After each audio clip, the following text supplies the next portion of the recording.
welcome to Counterpunch Radio. My name is Eric Draitzer. Thanks so much for tuning in, coming back to the show. First time listeners finding the show, welcome aboard. Always happy to have you. Go over to Counterpunch, get your subscription to Counterpunch Plus, and do it now. That's how you support Counterpunch. You know you love it. You know you've loved Counterpunch for years, and you know you've always wanted to support your favorite independent media outlets. You just haven't had that push. Well, I am pushing you. Go do it. I'm being pushy about it. Go do it. But also, in all seriousness, I think Counterpunch is one of the real last spaces that we have on the left where you get many different perspectives, all of which of various flavors of the left, and allows a platform for debate, for discussion, for critical analysis, all of these things. So Counterpunch, I think, is unique in that regard. Go over to the website, counterpunch.org, get a subscription, buy a copy of the Counterpunch Plus Journal. That is the best, the collected writings from 2021, the best that Counterpunch had in the subscriber section. It'll give you a little taste and you can see for yourself just how great the content is. So speaking of great content and great contributions that Counterpunch gets regularly, I have one of those people with me today. It's Jeff Sommers. Jeffrey's written a really important piece a couple of weeks ago. You know, it's interesting because we had scheduled a conversation to talk about the death of a very important global figure, and now that's overshadowed by the death of the Queen, who I would say is marginally important and yet extremely important to discuss and, you know, deride. But anyway, we're going to talk about Gorbachev. Here's Jeff Sommers. Jeff is he's a political economist. He's a contributor to Counterpunch. His most recent book, The Contradictions of Austerity, The Socioeconomic Costs of the Neoliberal Baltic Model. He is at the University of Wisconsin-Milwaukee, and he is a friend of Counterpunch. Hi, Jeff. Eric, great to be here. And while in Wisconsin, we're known to be Wisconsin Midwestern nice. I as well will actually be a little pushy and counsel your viewers to subscribe to Counterpunch. What a wonderful resource. Agreed. It's been central in my own political development now for for 20 years, actually. So yes, Counterpunch means a lot to me. It means a lot to a lot of us. So anyway, all right, Jeff, you're here to talk about Gorbachev and the death of Gorbachev. You had a great piece in Counterpunch earlier this month. Actually, it was technically the last day of August, August 31st, but let's just call it the beginning of September. How Mikhail Gorbachev became the most reviled man in Russia. So there's a lot to unpack in that title, but let's just ask the most broad question. How did he become the most reviled man in Russia, Jeff? Well, of course, for the reasons that I think most of us all know, which is the absolute collapse that we saw in Russia in the 1990s following his rule. We are familiar with the social and the economic indicators from that period. Just an absolute travesty. I spent a good bit of time on the ground in the former Soviet Republic of Latvia in the 1990s, and it was just an unmitigated disaster. In fact, when I visited on a trip in 1995, I had my new spouse in tow, who was a Latvian American, and we went to visit one of her elderly aunts, and we actually found her under a bridge selling her belongings, along with dozens of other pensioners.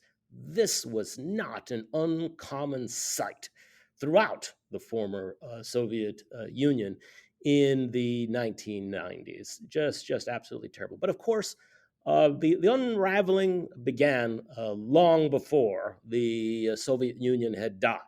The 1980s, of course, represented a protracted period of crisis, which absolutely had to be addressed. And it's not as if Gorbachev had a non-problem to deal with.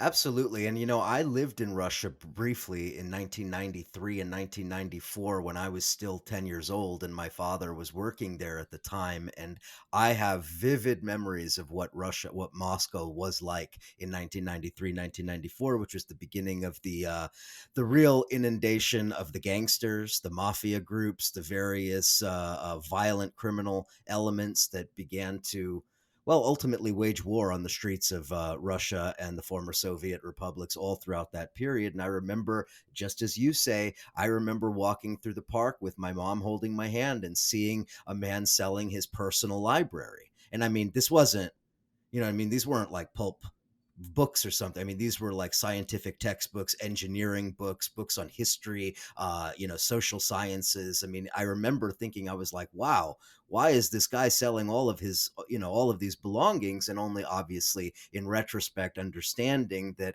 he had been pushed to the most, to the brink of desperation for somebody who was, highly educated engineer and, et cetera. He had been pushed to sell his books, and that was what he had to feed his family. Yeah, it wasn't just the working class, which was tragic enough that they were destroyed by the unwinding of the Soviet Union. But as you say as well, it was the middle class, and then again, all of these pensioners, many of whom had to sell off their apartments on the cheap, and just whatever equity they had built up, it was all liquidated, and it was all fairly by the 1990s consciously done. I mean, they knew that they wanted to start from afresh, and so they destroyed the currency, which meant destroying everyone's savings.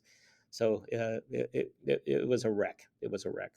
Now But talk to me a little. I'm sorry. Go ahead, no, you Jeff. go ahead, please. No, talk to me a little bit about Gorbachev.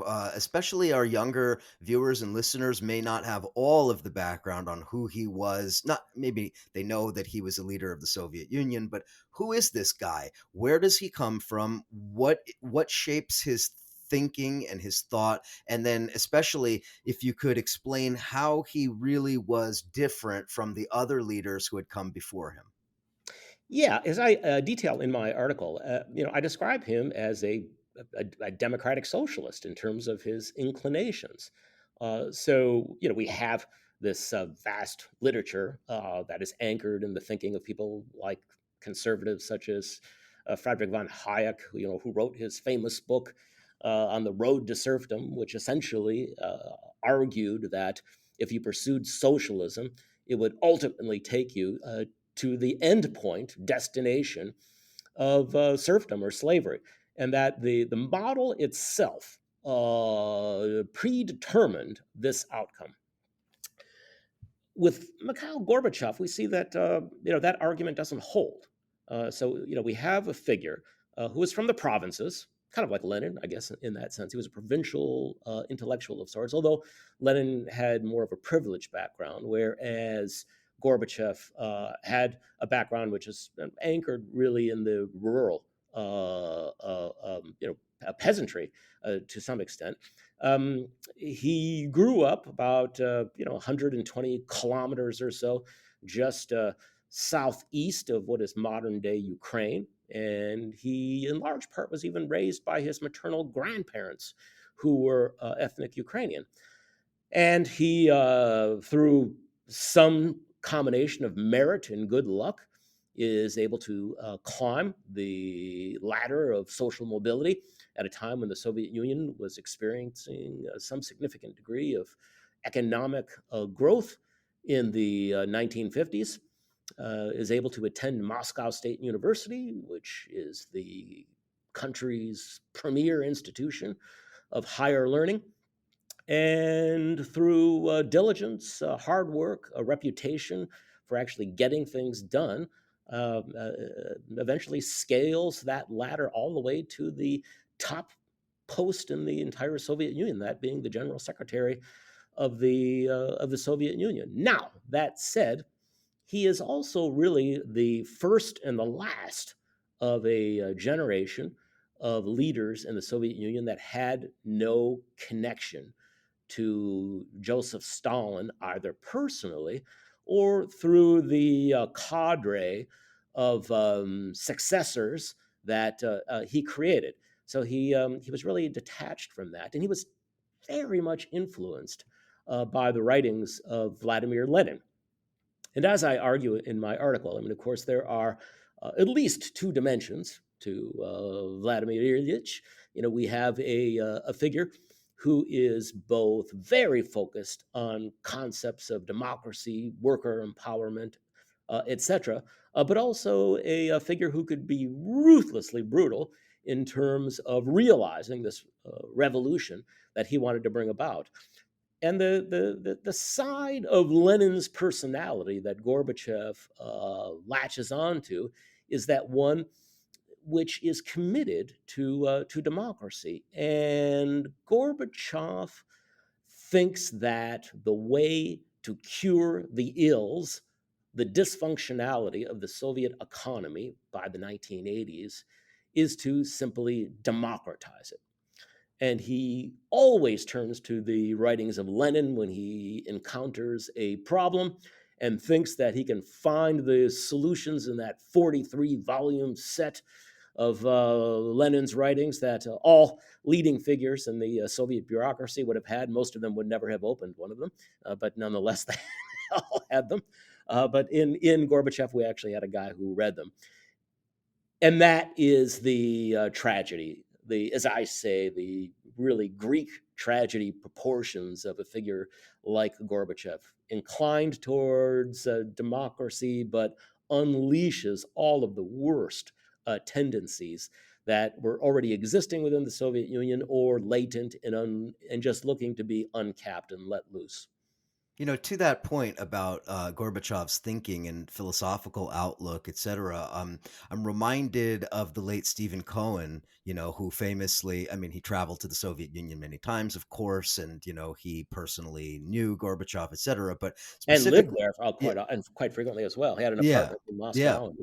Exactly, and I'm reminded of Stephen Cohen's book on Bukharin when Oh, that yes. came out and the impact that it had. And I heard a story, whether it's true or somewhat apocryphal, I don't know. Supposedly, it's true that Cohen's book was extremely influential on Gorbachev in the 70s when it came out, and that Gorbachev had seen in Cohen's book and in the excavation of Bukharin's thought, which had been suppressed for decades, that he had sort of found some kind of a formula that might bring some kind of the positive changes that he I guess envisioned were necessary for the Soviet Union. So can you speak a little bit on his thinking and theoretical ideas and maybe where that comes from and ultimately how it went wrong?